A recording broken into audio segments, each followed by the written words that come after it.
根据专家研究表示，台湾伫咧2025年的时阵会成为超高龄的社会。10岁上午伫新台病院会议室来举办老人医学周全性评估，佮有临床实作线顶课程的关键仪式，并由新台病院院长沈梦如代表接受。这个会造成台湾整个多严重的影响？第一个当然是劳动力，第二个经济，第三个国家的竞争力。那因为我们是做医疗的，整个医疗照护会严重的失衡，因为医疗是一个劳力密集的行业，照顾70岁以上的人，劳力付出要2倍以上。好，那虽然成大医院已经开始着手，已经在新建所谓台湾第一座老人医院。因为有一个目的，就是除了要提供一个比较好的照护以外，其实我们有很重要的使命，就是因为成大医院是个大学医院，我们要做出一些教育的点的课非常大。对这些教育的方面，我们最重要是人才的培育。那真的是很谢谢那个我们高龄学部卢教授啊，那个杨教授等等的，他刚才提到老人医学的周全性评估系统是整个高龄医疗的教育的核心。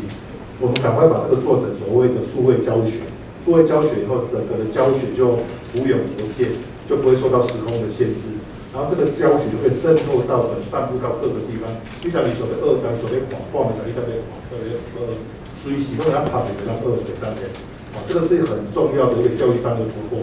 这摆关键单位有包括台南东北扶轮社、国际扶轮3470台湾区、国际扶轮3670韩国区，佮有泰国曼谷缅纳扶轮社共同来关进，并提供予国内医护人员免费来学习，甚至是课程佮有翻成英语加泰国语，予国外人买当来做使用。目前，全世界正迈入一个人口老化的问题，所以呢，老人医学及照顾的需求就更加迫切。那我们今天在推动这一个全球奖助金的案子，就更显得它的重要性。